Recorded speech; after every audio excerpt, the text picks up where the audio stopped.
Bonjour à tous et bienvenue dans cette nouvelle vidéo. Aujourd'hui on va voir comment faire un ourlet invisible sur un pantalon.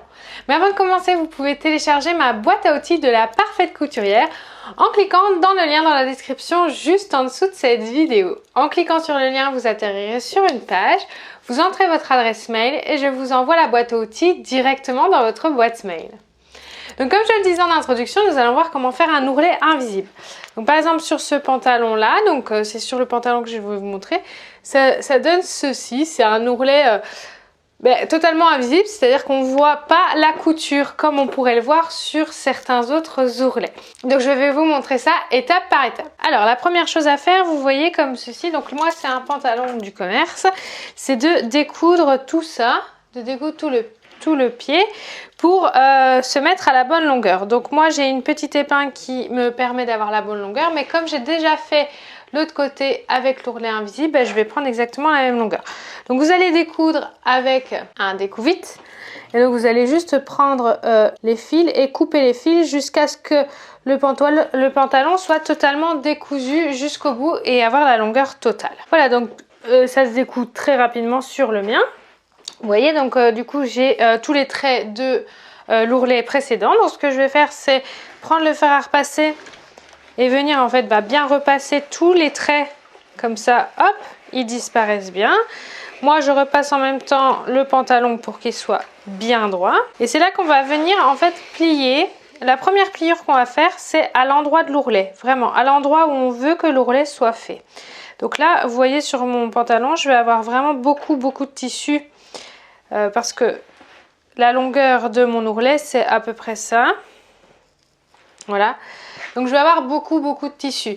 Ce que je vais faire, c'est donc je vais plier et donc je vais découper pour avoir à peu près, je dirais 5 à 6 cm de tissu seulement au bout. Ça sert à rien d'en avoir trop, donc là je vous conseille donc de plier bien à la longueur souhaitée et de découper pour avoir 6 ou 7 cm à la fin de votre tissu. Voilà, donc vous avez donc normalement le trait ici où vous avez repassé, puis vous avez découpé la largeur en fait qui vous reste. Et c'est là que la pliure est essentielle pour l'ourlet invisible.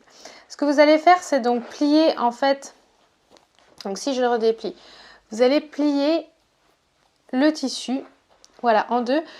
Donc vous voyez, j'ai plié pour arriver juste pile à la pliure.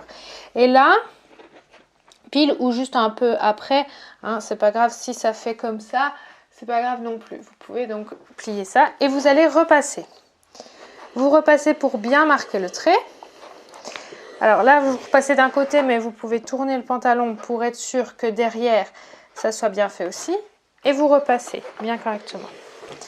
Ensuite, donc vous repliez pour aller sur le vrai ourlet. Donc vous voyez là, vous avez un ourlet à peu près normal. En général, c'est comme ça qu'on fait un ourlet. On plie une fois puis deux fois, puis ensuite on vient donc faire une couture sur le côté et la couture là se voit donc à l'extérieur. Là, on va faire autrement. Donc on va faire pour que la couture ne se voit pas.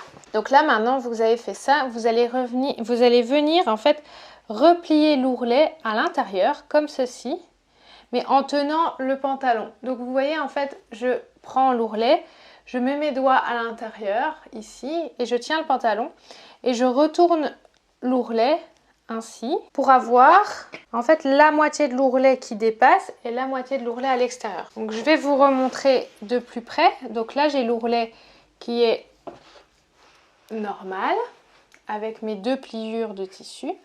Je vais donc prendre à l'intérieur, je vais accrocher le tissu avec mes doigts et je vais retourner. Et donc je vais placer le tissu ici sur la moitié de l'ourlet. Et là c'est très important d'être minutieux parce que c'est là que ça va jouer en fait et que vous n'allez pas voir ensuite la couture. Vous avez ceci. Donc ça c'est le tissu de l'ourlet et ça c'est le tissu du pantalon. Vous allez venir repasser bien correctement pour... En fait, le repassage va vraiment vous servir à bien fixer le tissu, de ne pas avoir d'épingle.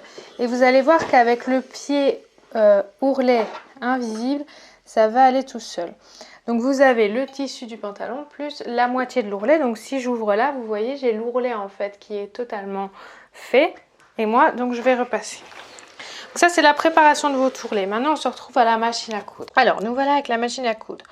Donc là j'ai mis un pied spécial ourlet. Donc vous voyez en fait il y a un petit rebord ici. Et puis sur le pied ourleur en fait l'aiguille va venir piquer ici. Puis ensuite de l'autre côté pour en fait passer d'un côté et de l'autre. Donc ce qu'il faut placer, donc vous voyez ici j'ai mis le tissu autour de la machine à coudre. Donc je l'ai mis autour du pied ici. C'est très important de le faire. Bon, si le pantalon ne s'y prête pas, c'est pas grave. Mais dans le pied invisible, ça va vraiment vous aider à bien tendre le tissu et à bien guider. Comme ça, vous allez avoir vraiment une couture invisible. Ensuite, sur la machine à coudre, donc vous avez des numéros de points. Et les ourlets invisibles, donc c'est celui-ci, le 09 chez moi et le 10 ici. Donc le 09, c'est pour des tissus assez fins et le 10, c'est pour des tissus plus épais. Donc moi, je vais donc mettre le numéro 9. Voilà. Ici, donc, vous avez toujours 0 normalement sur les points invisibles en écartement parce que le point invisible n'a pas besoin d'être écarté, il se fait tout seul. Et puis la longueur de point, c'est environ 2, donc ça, je ne la change pas. Ça fonctionne très bien. Et maintenant, donc, je vais coudre. Donc, je vais placer vraiment le pied tout au bord du pli que l'on a fait avec le fer à repasser. Et donc, je vais bien tendre avec mes deux mains de chaque côté pour avoir ce point invisible. En fait, il va donc piquer une fois d'un côté dans le tissu du pantalon et 3 fois de l'autre dans la doublure, enfin dans l'ourlet. Donc là, ce qu'il faut faire vraiment attention quand on fait ce point-là, c'est que quand il pique dans le tissu du pantalon, il pique vraiment dedans. Parce que ça arrive régulièrement qu'il ne pique pas dedans et après, bah, du coup, vous n'avez pas l'ourlet qui est fait. Voilà, donc une fois que vous avez fait la couture, donc vous voyez ici, en fait, les petites pointes du point font que vous accrochez le tissu du pantalon, mais pas beaucoup. Et donc, pour retourner votre pantalon, il suffit de revenir à la position de base d'un ourlet normal. Et du coup, si on retourne sur l'endroit, comme ceci, et bien du coup, vous avez des tout petits points blancs, mais presque rien. Si vous le faites vraiment correctement, vous n'avez pas de petits points blancs et l'ourlet est donc invisible. Vous avez donc la partie ourlet et la partie pantalon et donc la couture se trouve à l'intérieur. Voilà, donc vous avez vu comment faire un ourlet invisible. C'est pas très compliqué. Par contre, avec le pied spécial ourlet invisible, c'est plus facile. Par contre, il n'est pas fourni avec toutes les machines à coudre, donc je vous conseille de l'acheter. Sinon vous pouvez vraiment essayer de le faire avec un pied normal, ça fonctionne aussi très bien, mais ça peut être plus compliqué. Un autre petit conseil que je peux vous donner, c'est que quand vous faites une largeur d'ourlet, vous voyez ici sur le pantalon, c'est d'essayer de faire la même sur les deux, parce qu'en fait, même si l'ourlet est invisible, on va voir la largeur de l'ourlet en bas du pantalon. Donc essayez de faire la même sur les deux pièces du pantalon. Voilà, j'espère que cette vidéo vous a plu. Vous pouvez vous abonner à ma chaîne YouTube en cliquant sur le bouton juste en dessous de cette vidéo, s'abonner. Vous pouvez également regarder une des vidéos qui s'affichent à l'écran pour aller plus loin, pour apprendre à créer vos propres vêtements. Moi, je vous remercie d'avoir regardé la vidéo et je vous dis à très vite.